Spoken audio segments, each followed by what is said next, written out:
केंद्रीय संस्कृत विश्वविद्यालय ने 7 मार्च 2024 को आयोजित दीक्षांत समारोह के साथ एक ऐतिहासिक यात्रा की शुरुआत भी की। प्रेरणादायी कार्यक्रम की शुरुआत विश्वविद्यालय के कुलपति तथा संस्कृत विद्या और कंप्यूटर विज्ञान के जाने माने विद्वान प्रोफेसर श्रीनिवास वरखेड़ी के स्वागत से की गई। भारत सरकार के माननीय शिक्षा और कौशल विकास एवं उद्यमिता मंत्री और केंद्रीय संस्कृत विश्वविद्यालय के कुलाधिपति धर्मेंद्र प्रधान की उपस्थिति में इस कार्यक्रम की शोभा में 4 चांद लग गए। कार्यक्रम में माननीय मंत्री ने केंद्रीय संस्कृत विश्वविद्यालय जैसे संस्थानों के लिए प्रधानमंत्री नरेंद्र मोदी के समर्थन की सराहना की। इसके साथ ही उन्होंने भारतीय संस्कृति में संस्कृत के गहन महत्व पर भी प्रकाश डाला। कार्यक्रम की विशिष्ट अतिथि महामहिम राष्ट्रपति श्रीमती द्रौपदी मुर्मू ने इस कार्यक्रम की भव्यता को चरमोत्कर्ष प्रदान करने का काम किया। उनके दीक्षांत भाषण में संस्कृत के शाश्वत ज्ञान, दुनिया भर की भाषाओं पर इसके प्रभाव और महात्मा गांधी की संस्कृत साक्षरता की वकालत पर प्रकाश डाला गया। ये कहा जा सकता है कि संस्कृत भाषा में रचित राम कथाएं भारतीय संस्कृति को आधारशिलाएं हैं, जो भारत माता पराधीनता की बेड़ियों में जकड़ी हुई थी। तो महर्षि अरबिंदो ने संस्कृत भाषा में ही भवानी भारती नामक ग्रंथ की रचना करके अपने उत्कट राष्ट्र प्रेम से सभी को प्रेरित किया था। महर्षि अरबिंदो ये कामना करते हैं कि भारत भूमि की पुरातन समृद्धि अचल रूप से शोभायमान हो। वेद, वेदांग, रामायण, महाभारत तथा ज्ञान विज्ञान के विभिन्न क्षेत्रों के जुड़े अनगिनत संस्कृत ग्रंथों में भारतीयता के मूल विद्यमान है। भारत की लोक चेतना संस्कृत भाषा में स्पंदित होती है। इस भाषा ने हमारे विशाल भूखंड की विविधताओं को एकता के सूत्रों में पिरोता है। संस्कृत के शब्द भंडार से अनेक भारतीय भाषाओं को शक्ति मिली है और ये भाषाएं विभिन्न क्षेत्रों और राज्यों में फलती फूलती आगे बढ़ रही है। संस्कृत उन सभी भाषाओं की एकात्मता का आधार भी है और प्रमाण भी है। संस्कृत की इसी विशेषता के कारण हमारी संविधान निर्माताओं ने अनुच्छेद 351 में हिंदी भाषा के विकास के लिए निर्देश देते हुए ये प्रावधान किया है कि भारत सरकार द्वारा हिंदी के शब्द भंडार के लिए मुख्यतः संस्कृत से शब्द ग्रहण किए जाए। इस प्रकार संस्कृत भाषा देववाणी तो है ही, ये एक प्रकार देशवाणी भी है। महात्मा गांधी ने संस्कृत भाषा का अध्ययन करने के लिए बहुत परिश्रम किया था और ये लोगों को संस्कृत पढ़ने के लिए प्रेरित भी करते थे। उन्होंने श्रीमद् भागवत गीता का गहन अध्ययन किया था। गांधी जी ने अनासक्त योग नामक गीता की टीका भी लिखी थी। गांधी जी ने कहा था कि हर राष्ट्रवादी को संस्कृत पढ़नी चाहिए।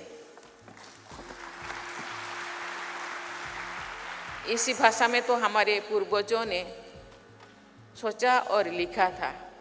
लड़के और लड़की को संस्कृत का प्रारंभिक ज्ञान प्राप्त किए बिना नहीं रहना चाहिए।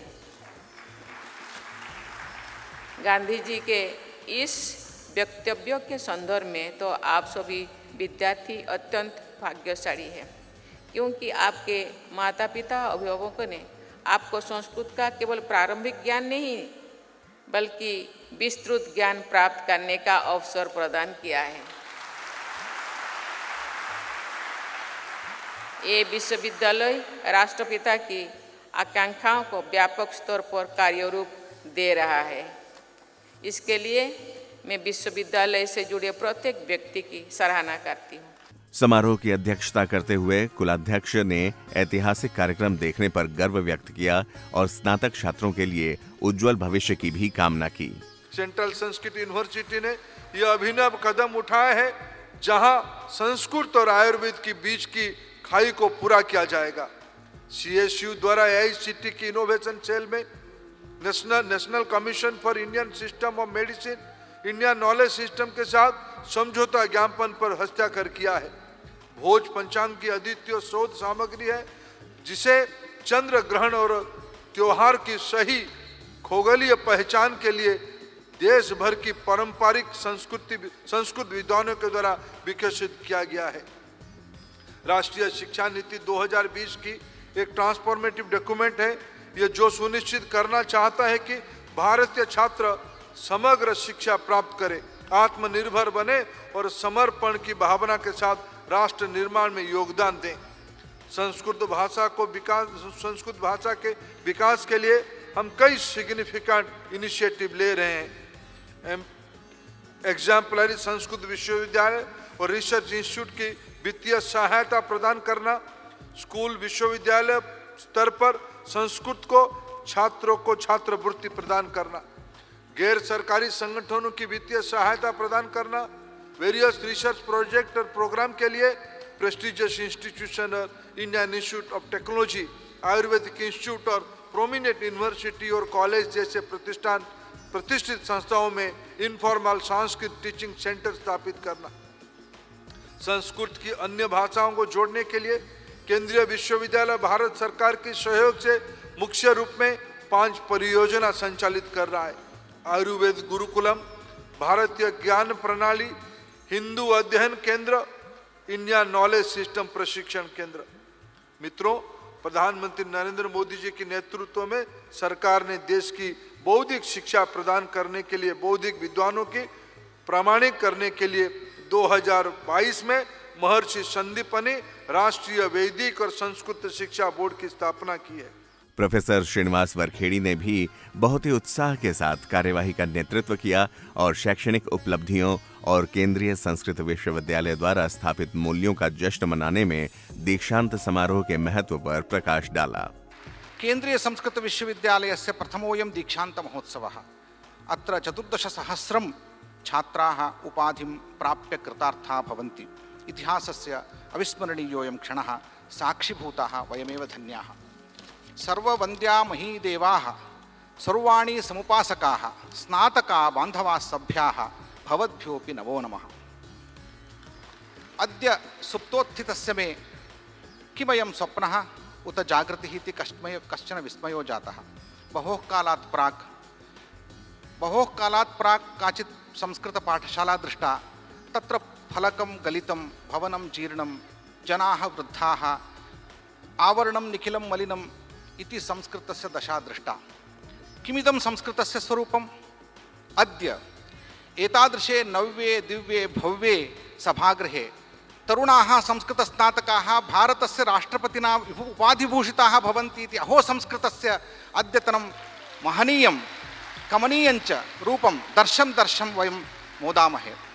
लोकप्रियस्य सुदूरदर्शिनः विश्वनायकस्य श्रीमतः भारतप्रधानमन्त्रिणः नेतृत्वस्य फलमिदं। प्रेरणा च दिशादर्शनञ्च आश्रयश्च दत्तः अस्माकं शिक्षामन्त्रिभिः। समारोह में 3,000 से अधिक स्नातक छात्रों को उनकी कड़ी मेहनत और समर्पण के लिए सम्मानित किया गया।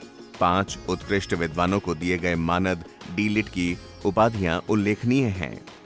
अत्र डी.लिट उपाधि प्राप्तवान् अस्मिन् दिने सुदिने महान् अनुग्रहः अयं।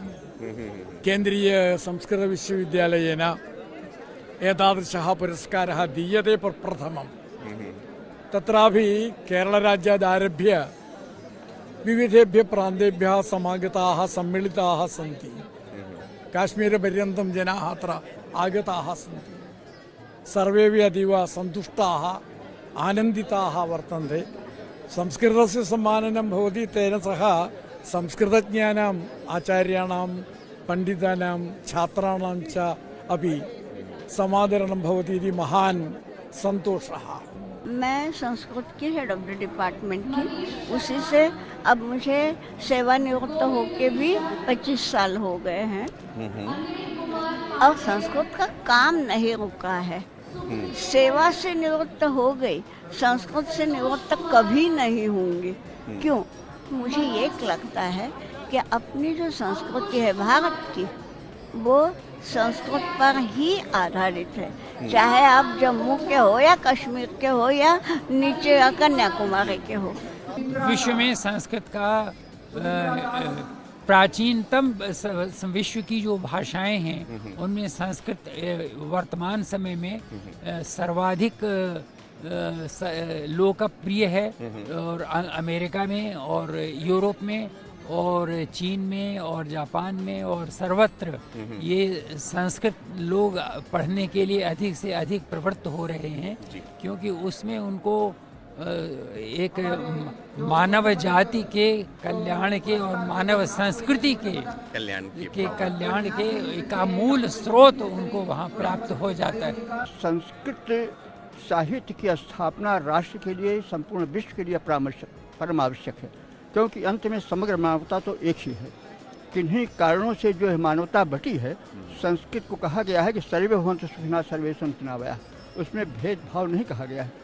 इसलिए अब इस भेदभाव भरे युग में संस्कृत भाषा की केवल भारत के लिए नहीं बल्कि वैश्विक उसकी उपयोगिता है। इसलिए चाहे मीडिया हो, चाहे कोई संस्था हो जो संस्कृत के प्रचार प्रसार में योगदान देती है, वो एक बड़ा पुण्य का कार्य करती है। ये केवल प्रोत्साहन नहीं है बल्कि एक दैविक व्यवस्था है जो कि आज के युग के लिए परम आवश्यक है। Me coming from the background of engineering, particularly from mechanical engineering, I had written several papers also in connection with the achievements of Indians before many centuries in the areas of mechanical engineering and engineering in general. Because of this wisdom which is present in Sanskrit, one and all is will get triggered by this, and one and all will be going to learn Sanskrit. And apart from the sciences and the arts, we have the philosophy. Unless we know one's own self, our life journey will not be complete. And in this sense also, Sanskrit becomes inseparable. And we know Vedas being the fountainhead of Indian knowledge and world knowledge, the first ever written book is the Veda, Rig Veda. And because of that, we know Sanskrit becomes the threshold to go to this great wisdom. कुल मिलाकर 3000 छात्र छात्राओं को उपाधियां प्रदान की गईं, जिन्होंने अपने साथ केंद्रीय संस्कृत विश्वविद्यालय की शैक्षणिक उत्कर्ष और उसके विरासत को चमकाया। बहुत वर्ष पहले जो है संस्कृत को उस दृष्टि से नहीं देखा जाता था और हम सब भूल चुके थे, लेकिन पिछले मुझे लग रहा है 8-10 वर्षों में संस्कृत के ऊपर बहुत अधिक कार्य हो रहा है और भारतीय ज्ञान परंपरा पर बहुत अधिक कार्य हो रहा है और अच्छा लगता है। और हम लोगों का उत्साहवर्धन होता है भारतीय ज्ञान परंपरा पर इतने ज़्यादा, जैसे कि राष्ट्रपति जी ने भी कहा कि संस्कृत और संस्कृति ही दो स्तंभ हैं हमारे देश के, हमारी मतलब पूरे राष्ट्र का, और संस्कृति ही अगर नहीं रहेगा तो देश नहीं रहेगा, ये सबसे बड़ी बात है।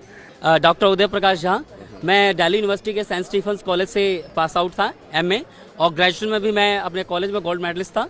उसके बाद लंबा सफ़र करने के बाद भी मैंने अनुभव किया कि हमें संस्कृत भाषा से ही पीएचडी करने की आवश्यकता है। इसीलिए मैंने राष्ट्रीय संस्कृत संस्थान, जो कभी केंद्रीय संस्कृत विश्वविद्यालय नाम है, यहाँ से मैंने संस्कृत भाषा में पीएचडी करी। और मेरे शोध निदेशक डॉक्टर अजय कुमार मिश्र के निर्देशन मैंने बहुत बढ़िया कार्य किया। 1970 से लेकर अब तक का पूरा नाटकों पे हमने काम किया, रूपकों पे, और उसके लिए मैं तहे दिल से अपने अजय कुमार मिश्र जी को और अपने कुलपति जी को, वारखेड़ी जी को, सबको धन्यवाद और आभार प्रकट करता हूँ कि इतना सुअवसर मुझे प्राप्त हुआ।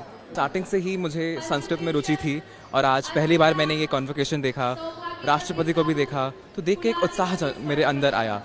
और हमारी जो सेंट्रल संस्कृत यूनिवर्सिटी है वो ग्रेजुएशन और पोस्ट ग्रेजुएशन भी संस्कृत में ऑफर करती है, जो बहुत ही रेयर बात है।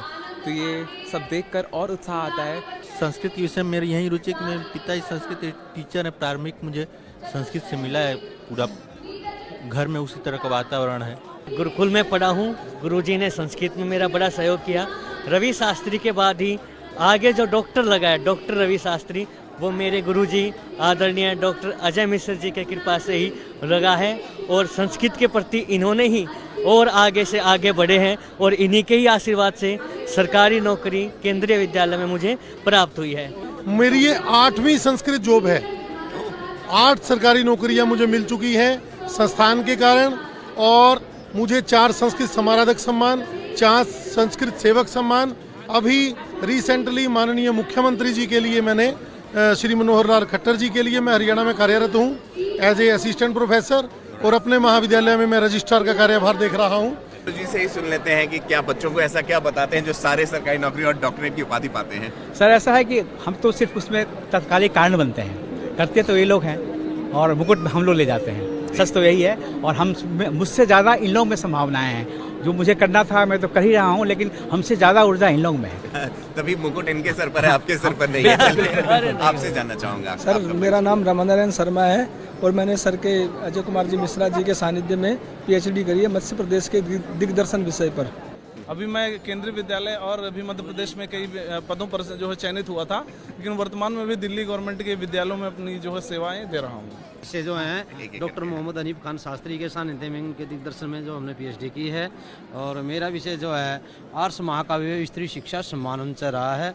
उनके दिग्दर्शन में बड़ा आनंद लेकर के बड़ी परिश्रम करके उनके दिशा निर्देश में हर शब्द को क्लेरिफाई करके और सब कुछ परिभाषा सहित सब कुछ उसमें समाहित किया है, जिससे आगामी आने वाली पीढ़ी भी हमसे प्रेरणा लेती रहेगी और गुरुजी के सानिध्य में हम ऐसे ही फलते फूलते रहेंगे। ये इनका ही आशीर्वाद है। तो इस समय IIIT हैदराबाद में हूँ और मैं वहाँ के बच्चों को BTech MTech के जो है उनको संस्कृत भी पढ़ाता हूँ और संस्कृत का प्रचार प्रसार कर रहा हूँ दक्षिण भारत में। शिक्षा मंत्री श्री धर्मेंद्र प्रधान के मार्गदर्शन में केंद्रीय संस्कृत विश्वविद्यालय ने 5 नवीन पाठ्यक्रम भी शुरू किए हैं।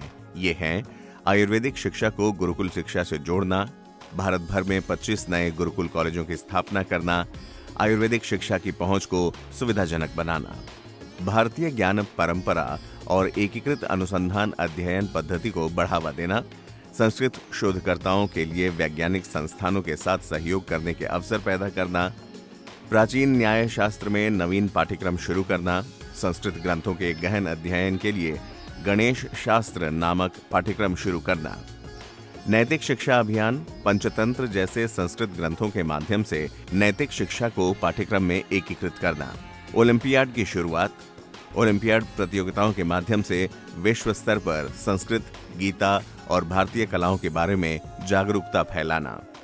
केंद्रीय संस्कृत विश्वविद्यालय के किसी संस्कृत केंद्रीय विश्वविद्यालय के इस तरह के कार्यक्रम में प्रथम बार 5 लोगों के विद्वानों को एक मानद उपाधि दी जा रही है। This is also first time happening in the history, और इसके लिए माननीय राष्ट्रपति जी का अनुमोदन मिला है, ये भी रिकॉर्ड टाइम में, तो विच इज़ वेरी रेयर।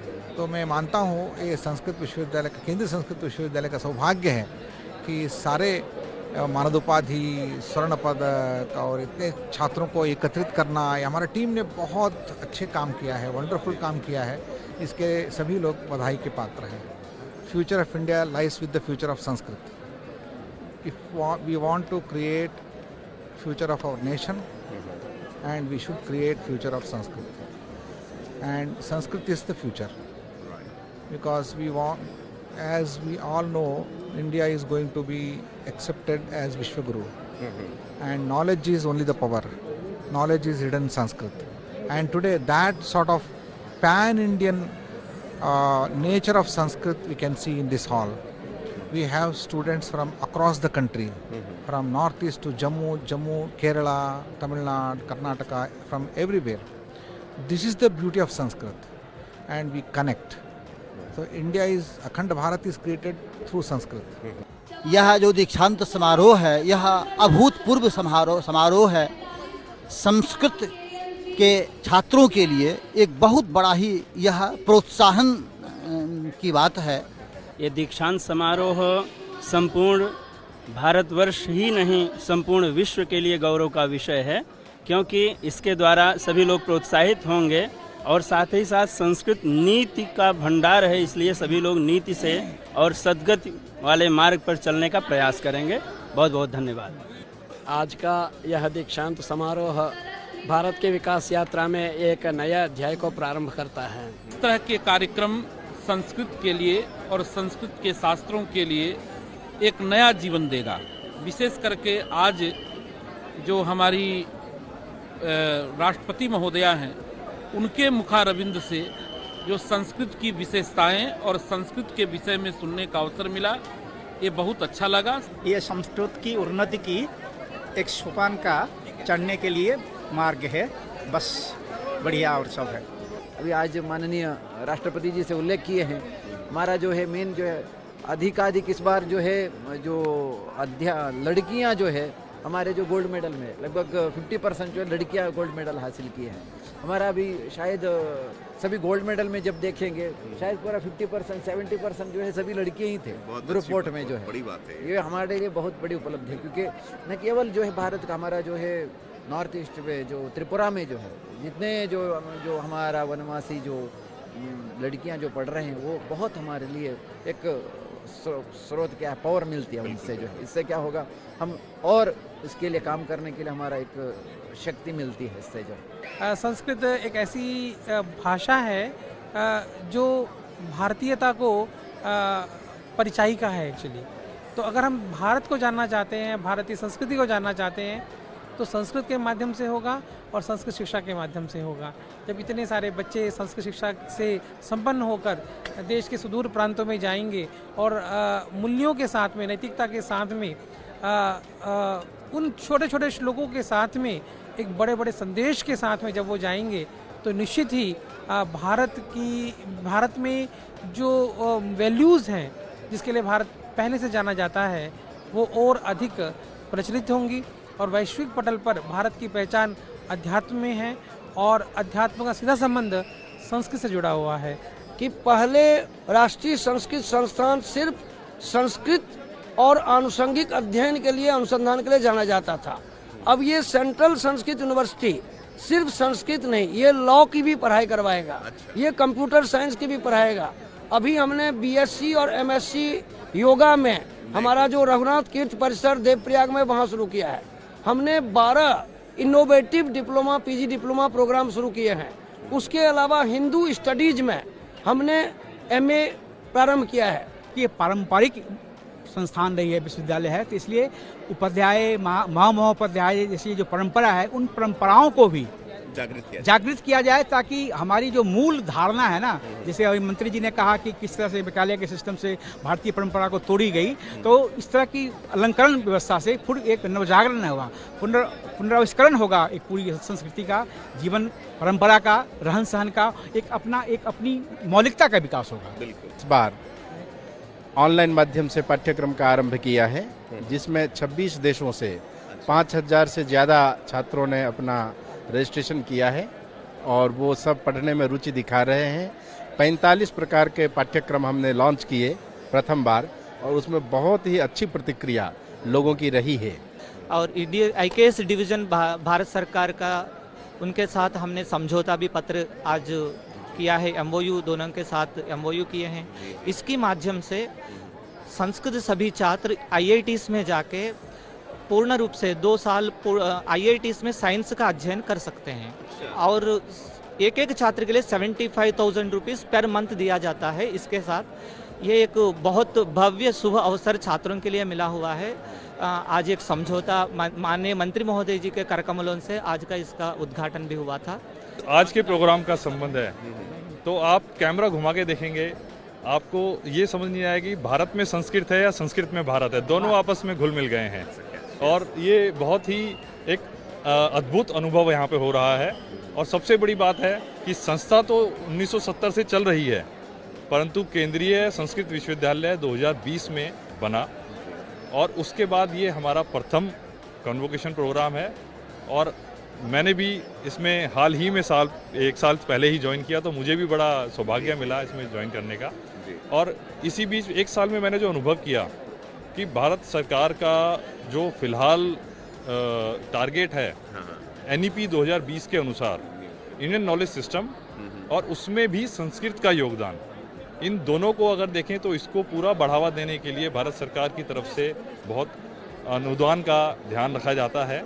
ये पहल केंद्रीय संस्कृत विश्वविद्यालय की संस्कृत शिक्षा को बढ़ावा देने और भारत की सांस्कृतिक विरासत को संरक्षित तथा संवर्धित करने की प्रतिबद्धता को उजागर करती है। दीक्षांत समारोह अकादमिक उत्कृष्टता के उत्सव और भारत के कालातीत ज्ञान की पुष्टि का भी प्रतीक है, जो भावी पीढ़ियों को नवाचार को अपनाने के साथ साथ परंपरा को अपनाने के लिए प्रेरित करता है।